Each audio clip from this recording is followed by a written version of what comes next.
আমি তোমরা প্রত্যেক মাসে টাকা দেই না, রিক্সা কিনে দেই নাই, তারপরে তোমরা ভিক্ষা করো। এত টাকা দরকার তোমাদের? তোমরা রাক্ষস নাকি? ওদেরকে এইসব করে আর লাভ নাই, বুঝো নাই? আজকে থেকে টাকা দেওয়া বন্ধ করো আর ওদের এই বাড়ি থেকে বাইক করে দাও, তাইলেই বুঝবো। ও বাজান, ওই 5,000 টাকা দেস না, ওটা তো ঘর ভাড়াই চইলা যায়। ভাড়া শেষ হয়ে যায়, তা রিক্সা কিনা দিছি না, তারপর ভিক্ষা করা লাগবে কিসের জন্য? ওনার কি মান সম্মান কি বললে কিচ্ছু নাই? তোর বাপের পায়ে ব্যথা, মেলা ব্যথা, বিছনাতে উঠতে পারে না, রিক্সা কেমনে চালাইবো? আমার শরীরটা ভালো না, বুঝছো বাজান, অনেক জোর। পারতেছে না নাকি করে না এটা কর, ইচ্ছা করে করতেছে না।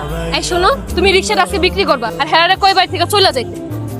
আব্বা তোমার সমস্যা কি? তুমি রিক্সা না চালায় ভিক্ষা করো কেন? তোমার কি মান সম্মান বললে কিচ্ছু না? আর তোমার মান সম্মান নাই, আমার তো আছে। আমারটা কিসের জন্য নষ্ট করতেছো? আমার শ্বশুর বাড়ির লোকজনের সামনে তুমি ভিক্ষা করো, আমার শ্বশুর দেখা যায় আমার বলে আমার মান সম্মান কিচ্ছু আছে ওই জায়গায়? একটা রিক্সা কিনা দিলাম, প্রত্যেক মাসে 5,000 টাকা দেই, তারপর তোমার ভিক্ষা করা লাগে। আমার মান সম্মান বললে কিচ্ছু রাখলা না। বাবারে, তোর মার শরীরটা ভালো না, কয়দিন ধরে জ্বর, আমারও পায়ে খুব ব্যথা, রিক্সা চালাইতে পারি না, কি করবো বাবা ক? না খায়া মরে যাবো ক? আর এই মানুষটা সারাটা জীবন কষ্ট করছে, এখনো করতেছে, কয়দিন ধরে ওর খুব জ্বর, ঘরের বড়ি কেনার টাকা নাই, আমার ভিক্ষা করা ছাড়া আর কোনো উপায় ছিল না রে বাবা। তোর মায়ের মুখের দিক তাকায়া দেখ তো, কেমন দেখা যায়। তোরে মানুষ করতে যাইয়া এই মানুষটার জীবন শেষ করে ফেলাইছে। তাই বললে তোমরা ভিক্ষা করবা?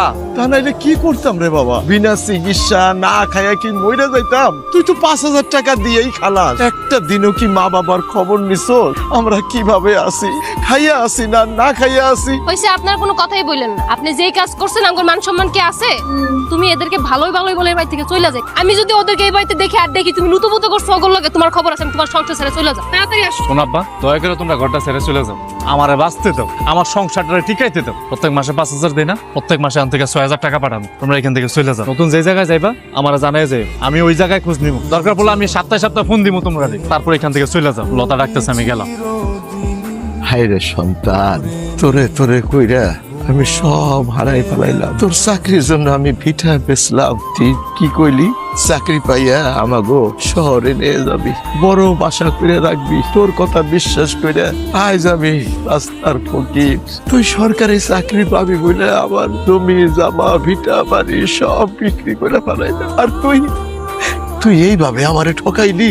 এইটা তুমি কি করলা? এমন করে নিঃশ্বাস ছাড়লা, রাজুর উপর আল্লাহ অসন্তুষ্ট হইব, এমন কইরো না। রাজুর মা, রাজু আর এখন তোমার নাই। রাজু এখন মা পাইছে, বউ পাইছে, ওগো কথায় রাজু উঠে আর বসে। পুরো মানুষ করতে যাইয়া তুমি আমি খান বাড়িতে কামলা দিছি, ও সব ভুলে গেছে রাজুর মা, ও সব ভুলে গেছে। আর এখন আমরা রাস্তায় রাস্তায় ঘুরে বেড়ি। কাপড় গুছাই, আমরা তাড়াতাড়ি হেনতে যাইগা, নইলে রাজু অসন্তুষ্ট হইব, আর উপরে বউ নানান কথা কইব।